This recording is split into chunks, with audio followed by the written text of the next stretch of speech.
Por fin el SAT se apiadó de patrones y trabajadores con la versión de facturación 4.0.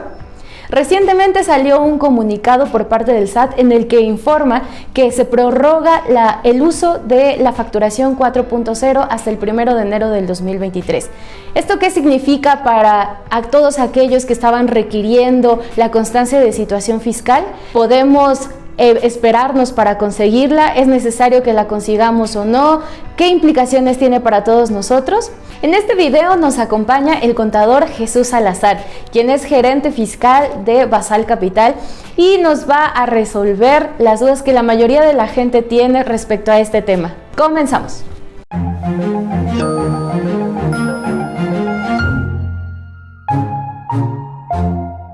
Bienvenidos a su canal Protector Fiscal. Constancia de situación fiscal y facturación versión 4.0 son temas que han estado en boga, que han estado en boca y boca de los contribuyentes y que han causado pues mucho temor y muchas incertidumbres y dudas. Es por eso que pues vamos a resolver alguna de estas dudas. Gracias Jesús por acompañarnos, gracias por estar y participar en este video y en este canal de Protector Fiscal. Gracias a ti, Alma, sobre todo por la invitación y confiar en nosotros como siempre. Pues sí, pues como les decía, pues vamos a hacer algunas de las preguntas que nos han hecho llegar pues algunos clientes y también algunas personas, ¿no? Nunca falta que los familiares o amigos te empiezan a preguntar porque todo mundo tiene un sinfín de dudas.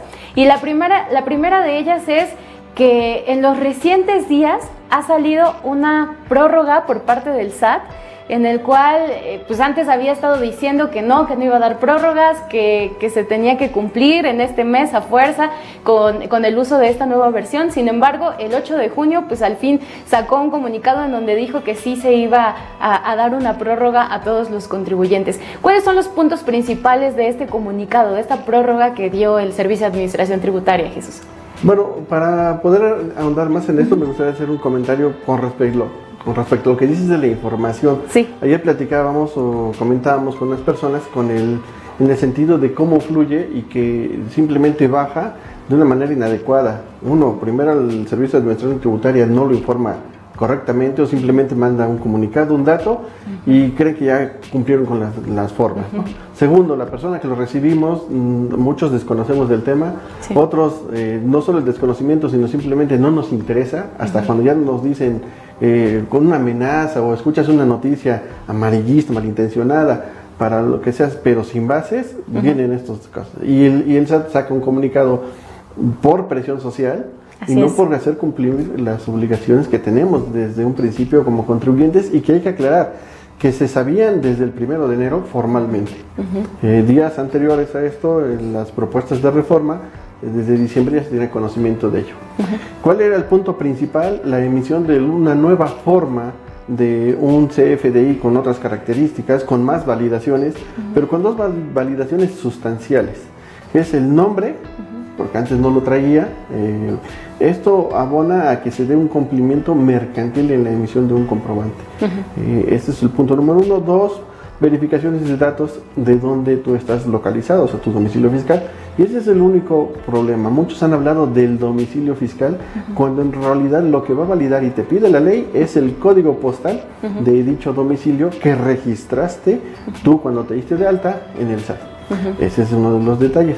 Y en la prórroga, ¿qué es lo que hizo? Simplemente ya existía una prórroga anterior. O sea, la obligación era en meses anteriores que en abril ya se tenía que estar aplicando esta nueva versión. La misma presión originó a que se hiciera una ampliación que para el 1 de julio iba a ser obligatorio. En este primer prórroga, la justificación fue la no capacidad técnica de algunos PACs, de algunas personas que todavía no implementaban bien el formato digital y no lo podían llevar a cabo o poner en uso. Ahora la presión es diferente y ahora es que simplemente no han recabado los datos necesarios que van a validar la información que van a poner en los FDIs. Hay que recordar otra cosa. El complemento de nómina, o en este caso ya el recibo de nómina timbrado, es un CFDI y que cuando pasa la versión 4.0 va a requerir la validación del código postal. Y la otra, el nombre. Esos datos son los fundamentales en su emisión. Entonces, la prórroga lo que viene a hacer es ahora dar un tiempo mayor, pero para quienes estamos obligados a emitir un comprobante podamos tener los datos necesarios. Si te das cuenta, ya no es un tema tecnológico, ya es un tema de cumplimiento y de desobligación, en un sentido de no tener toda nuestra información a la mano e incluso no conocerla. Entonces esa es la parte, digamos, principal. Y empiezan al final del comunicado a hacer acotaciones en las que por desinformación se generan detalles como un comunicado en el que dicen necesitas una constancia para deducir. No es cierto, ese es uno. O otros amenazas, ¿no? Trabajador, necesitas una constancia para que me la entregues para que yo te pueda pagar. Platicaba con una persona encargada de recursos humanos. ¿Qué es lo que hicieron? Y ellos lo saben, que era una forma de presionar al trabajador para que él fuera a buscar el dato correcto, ¿no? Ese es un punto, pero al final el comunicado dice que no es necesario una constancia para que te paguen, ¿no? Entonces tampoco te aclara nada ni se mete en terrenos laborales, pero originado de una desinformación. Y acá lo que comentas, pues da respuesta también del por qué están pidiendo la constancia de situación fiscal. En realidad lo que quiere el patrón es asegurarse que la información que tú le proporcionaste, a lo mejor respecto a tu domicilio y en específico respecto al código postal, sea la misma que tiene dada de alta el Servicio de Administración Tributaria, ¿no? Porque en el caso de que no sea la misma, la validación no va a ser positiva y por ende no van a poder timbrar como tal el comprobante, ¿no? Exactamente, es como tú lo mencionas. Muchos comentarios van en función en que es que van a haber muchos CFDIs mal emitidos, van a tener errores, no van a poder deducir. Y no es cierto, es al revés. Simplemente desde que yo estoy realizando el CFDI y si el nombre lo estoy poniendo con una letra que pues a lo mejor yo desconocía que estaba capturado así en la constancia, no se va a poder timbrar. Si yo pongo un código postal, nada más el código postal, le pongo por ejemplo 72101 y el que tengo registrado 72100, no te va a permitir timbrar. Entonces, pues no es que no vas a poder deducir, simplemente todavía no lo puedes emitir. Y para poder deducir tendrás que cumplir con esas obligaciones. Una forma de validarlo, porque ese es el punto, muchos no conocemos ni siquiera cómo estamos registrados. Pasan años, ves tu acta de nacimiento y te das cuenta que también te llamabas José o María, o lo común que nos ponían. O la abreviatura, muchos también te ponen Ma, punto, o Ma, sin punto, y ya era tu nombre. Entonces te decían María, pero eres Ma. Ese detalle, costumbre, ahora se valida en esa información. Entonces el punto de que te pidan una constancia es para que validen y que no tenga errores al empezar a emitir. Simplemente, y el SAT también en su comunicado lo menciona, dice, no es necesario que des la constancia. Si tú conoces tus datos, proporciónalos a tu patrón, menciona.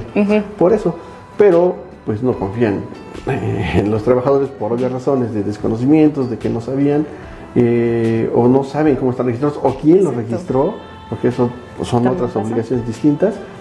Y no es tanto la constancia, es la validación de los datos que tenga el SAT. Y no es que tú se los pases al SAT, sino simplemente es que el SAT ya lo sabe, pero pues él tampoco te va a estar dando informes a todas las personas. Es una cuestión también de confidencialidad de la información. Son datos personales que los trabajadores deben de presentar o dar a su patrón en este caso, ¿no? Y aquí yo creo y comento siempre que también tiene que ver un poco con la organización que nosotros como contribuyentes tengamos, ¿no? O sea, es una realidad que no conocemos la información que tenemos dado de alta ante el RFC, y pues que también eso es lo que ha generado un poco toda esta inquietud y esta incertidumbre y las colas enormes en las oficinas del SAT. Porque efectivamente, pues, al no saber, al no tener nuestra información actualizada o al no contar con estos documentos o esta información, pues hace que pues, corramos hacia el SAT y queramos obtener esa información. Entonces también esta prórroga lo que nos da pues es ese tiempo para que podamos hacerlo con calma, porque también es cierto que yo creo que el SAT a lo mejor no se esperaba que tantos contribuyentes tuvieran equivocada la información, y entonces que de repente como que la demanda de citas o la demanda de de la necesidad de hacer corrección de datos fuera tanta, ¿no? Yo creo que también eso, a mi parecer, eso también fue una razón o un motivo por el cual pues el SAT tuvo que optar por la prórroga, porque si no, no se iban a dar abasto también. La presión social es fuerte, digo, pero originada también desde arriba, ¿no? La desorganización, hay que hablar un poquito de pandemia, se va regularizando, pero nunca aún estando ya en una etapa normal, la cuestión de citas es horrorosa en el SAT. Ahora es muy difícil obtener una, de todos modos hay que estar haciendo movimientos a través de internet, no todos saben manejar una aplicación, te obligan a hacerlo a través de ella, vas, no te dan la información. No todos tenemos contraseña y firma. Alguna vez te dieron de alta y eso es lo único que manejas y siempre le dices, pues no sé, es el que me aparece en mi recibo y no saben más. Su CURP la tienen incorrecta, pero también eso habla de una muy mala planeación porque sin ofenderlos, pero hay que pensar que si desde antes las empresas, y es una mala costumbre en México, todos siempre saben y dicen, va a haber prórroga, va a haber esto, yo voy a solicitar esto, y todos están acostumbrados siempre a una prórroga, ¿no? Ahorita hasta otras personas están haciendo burla de esa parte, porque cuando te dije que iba a haber una prórroga ya se ponen como profetas, ¿no? Prácticamente, porque saben la costumbre de las instituciones, pero que también no quieren reconocer que la información como fluyó no fue de la manera más correcta, sí, y que su información de bases de datos, no solo de un año, estamos hablando de bases de datos de 20, 30 años, cuántos están trabajando, sí, y no es correcta y hasta ahorita la empiezan a validar, cuando también hay que hablar de la responsabilidad personal, sí, en que tampoco nos hemos enfocado en validar nuestra información, como bien comentabas, de cómo estamos registrados en el SAT, ¿no? Oye, pero entonces con esta prórroga, los patrones ya no van a pedir la constancia de situación fiscal, sí la van a pedir, porque también las preguntas van enfocadas en eso. En el primer punto es que tú conozcas tu propia información. Si la persona que la está proporcionando la conoce, no es necesario entregar una constancia. Y es otra forma que también creo que también es desconocimiento, mala aplicación pues tampoco es desinformación, yo la verdad es desinterés. El SAT siempre le estamos tirando, pero creo que de este lado también tiene algo bueno, y es la puesta a disposición de herramientas en las que tú puedes validar datos. Esta está desde febrero, en lo que tú podías hacer pruebas con nombres y los datos del domicilio, bueno, el código postal como tal, y ahí te aparecía válido. Si no te aparecía como válido, te ponía rojo y no. Entonces simplemente la tienes, sí, entras, la validas, ok, perfecto, tú ya pasaste. También es cuestión de organización de las empresas, conocimiento de las personas que aplican esas disposiciones o que están encargados del área de recursos humanos, contadores y esto, porque la verdad es que sí es muy vergonzoso a veces escuchar que ni siquiera tienen conocimiento de ello. Segundo, el que pidan la constancia es para validación. Incluso nosotros recomendábamos desde enero, febrero, que validaran los datos de a quien les emitían facturas, o sea, los datos de sus clientes, y que para ello pidieran la constancia. ¿Por qué? Porque es el dato que tiene el SAT. Sí, entonces, de que lo puede pedir, lo va a hacer simplemente para validar. Pero si alguien lo conoce, pues lo puede dar y que validen en esas herramientas si es correcto o no. Y ya no tengan que ir a perder el tiempo en un viacrucis en el sol, esperando y con la esperanza de que me atiendan. Pero vaya, la prórroga no es óbice de que la pidan o no. No, vaya, ahí la facultad de cada quien será para validar, en este caso ya los patrones considerarán si es necesario o no pedir la constancia o si confían en la información que les estén proporcionando sus trabajadores, que es lo que comentábamos, ¿no? Que recomiendo que validen, hay un validador de CFDI 4.0, desde febrero está emitido, y ese está ligado con la base de datos del SAT, no es uno de juego, se tienen los datos de validación que los compara contra su base. Obviamente no te puede dar el correcto, pero te valida si eso no. Desde ese momento tú le dices, sabes que no está validado, necesito tu constancia porque no lo sabes. Y es tu primer filtro. Y en sí, en concreto, ya para ir cerrando este video, ¿cuáles son las obligaciones en sí entonces de los trabajadores y de los patrones respecto a este tema? Sí, pues, es importante conocer algo que todo mundo tenemos la primera obligación es que tú conozcas tu información. La ley también es ambigua en ciertas cuestiones, Pero lo que recomiendo, mejor dicho, lo que dice la ley es que el patrón es quien va a inscribir a sus trabajadores. Entonces, por eso sucede el problema de que muchos no saben ni siquiera dónde están registrados, ¿no? Pueden estar registrados en Tamaulipas, pueden estar registrados en Veracruz, el RFC es correcto y el dato del domicilio pues tiene uno de Campeche y yo estoy trabajando acá. Eso lo desconocieron ellos porque la obligación era darlos de alta, pero nunca, tampoco el SAT les pide un comprobante de domicilio o demás para darle a los trabajadores. Genera el RFC y ya. La obligación es que el patrón lo dé de alta. Si ya estás dado de alta, pues tu obligación es que verificar que esa información sea correcta.